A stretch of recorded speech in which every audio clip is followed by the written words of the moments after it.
Hello दोस्तों, मैं हूं शकील अहमद और आप सुन रहे हैं मेरे यूट्यूब चैनल पर गुमनाम किस्से। आज मैं एक ऐसे ही गुमनाम किस्सा लेकर आया हूं जिसका टाइटल है संडे या फंडे और जिसे लिखा है सैफुल इस्लाम सैफ ने। तो आइए चलते हैं कहानी की ओर। इस इतवार भी सुबह सुबह एक थैला थमाकर 1 किलो रोहू मछली लाने का हुक्म मिला। साथ ही साथ ये भी कहा गया, सुनिए जल्दी घर आइएगा, पिछले हफ्ते की तरह अपने दोस्तों के साथ अड्डा मारने मत बैठ जाइएगा, बहुत सारे काम निपटाने हैं। ये सुनकर सुबह की ताजा हवा लू में बदल गई और मेरा चेहरा मुरझा सा गया।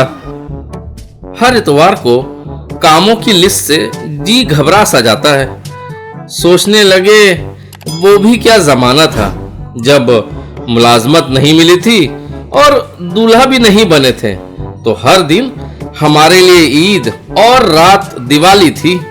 अब्बा हुजूर के होटल में खाते और दिन भर मटर गश्ती करते। सूरज की तेज किरणें चेहरे पर पड़ती तो जागते, चांद सर पर चमकता तो बिस्तर पर गिरते।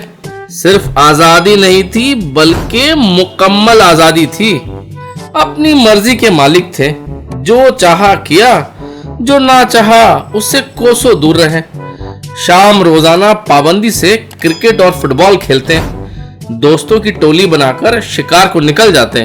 किसी दिन पड़ोसी की छत पर पतंग उड़ाते, कभी तालाब में तो कभी पास की नदी में डुबकी लगाते।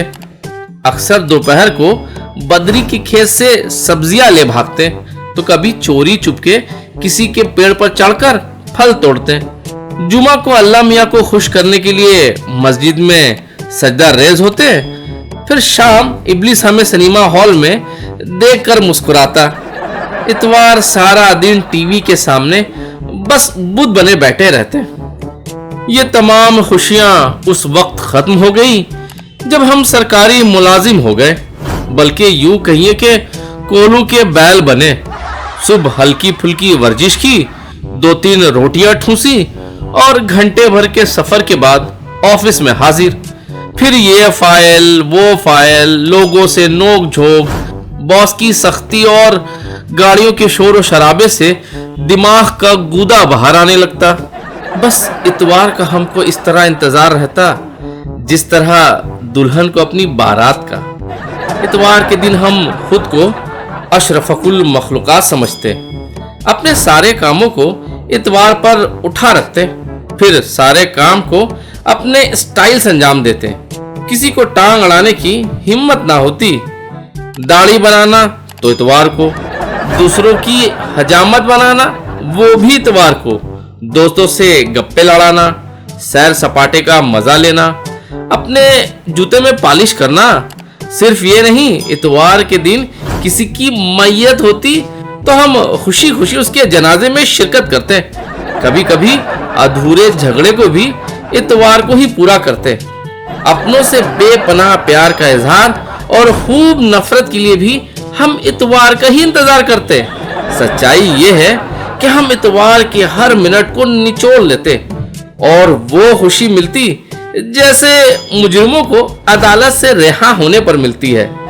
दिन भर की सारी खुशियां अपने दामन में समेटकर आइंदा इतवार की गिनती शुरू कर देते हैं। चंद बरसों पहले एक छुईमुई सी लड़की से शादी क्या हो गई और 2-3 जायज बच्चों के बाप क्या बने। इतवार की तो सारी खुशियां ही मिट्टी में मिल गई। अब तो इतवार के नाम से ऐसी वहशत होती है जैसे माह रमजान के नाम से शैतान को डर लगता है। सनीचर के रात से ही इतवार के कामों की लिस्ट सुना सुनाकर हमारे कानों को पका देती हैं। कभी हम झड़क कर कह देते हैं, अरे आज तो सोने दीजिए ना, कम से कम हफ्ता भर की थकान तो दूर हो। मगर वो ममता की तरह जिद्दी, कहाँ मानने वाली, कहती हैं कि सवेरे सवेरे उठ जाएं, ये नहीं कि सूरज चढ़ते तक पांव पसारे सोते रहें। हमने ऊँगते हुए कहा, इतवार छुट्टी का दिन है, यानी मुकम्मल आराम का दिन। वो भड़क गई और कहने लगी, हाँ हाँ छुट्टी का दिन है तो 2 के बजाय 4 नौकर रख लीजिए ना, फिर जो मर्जी आए करते रहिए।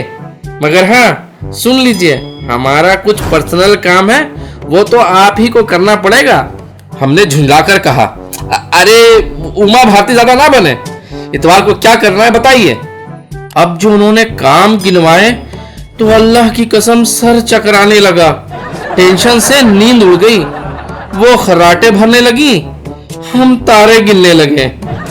इसी इतवार को देखिए कौवे की तरह काए काए करके सबको उठा दिया।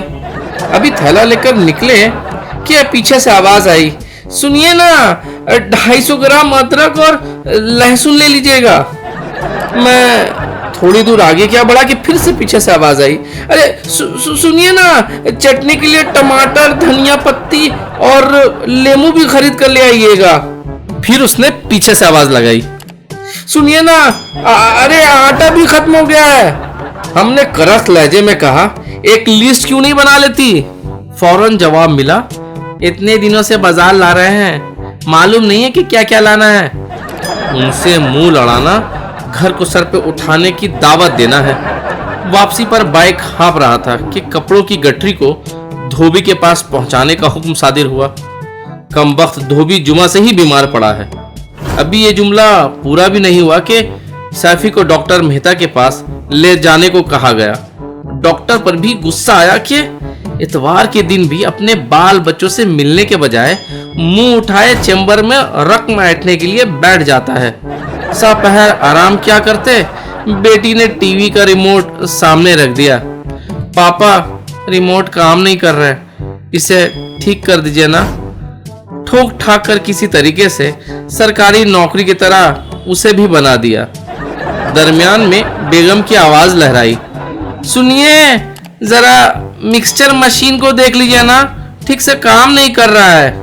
मशीन चलाने पर बेगम की तरह वो रह रह कर चीख रही थी। खुद पिस जाने का खतरा था, इसलिए पड़ोस से बनवा लाए। इसी दरमियान अम्मी ने अपनी दवा की मांग की, डॉक्टर का नुस्खा लिया। बेटी को हफ्तावार ड्राइंग क्लास करवाने के लिए फिर बाइक को घसीटा। आधा दिन निकल चुका था, अभी भी दीवार पर कील ठोकना, वाटर पंप का स्विच ठीक करना, अब्बू का चश्मा बनवाना, सैफी का स्कूल बैग खरीदना, शाम सब्जी वाले, गोश्त वाले और मोदी वाले को हफ्तावारी रकम अदा करना भी बाकी था। फिर बेगम को बाजार ले जाना भी लिस्ट में शामिल था। इन सबों के बीच हमारा भी कुछ काम था, जैसे हफ्ता भर की गर्मी को दूर करने के लिए घंटों नहाना, रिसालों के नाम खत लिखना, इतवार के तमाम उर्दू अखबारात का मुतालिया करना, दाढ़ी बनवाना, क्रिकेट मैच देखना। मगर बेगम के कामों के सामने किसी की चली है जो हमारी चलती। अपने सारे कामों को ताक पर रख दिया। बाजार पहुंचते ही सजी सजाई बेगम एक दुकान में घुस गई और हम दरबान की तरह बाहर खड़े रहे। वो न जाने क्या अनाप शनाप खरीदती रही।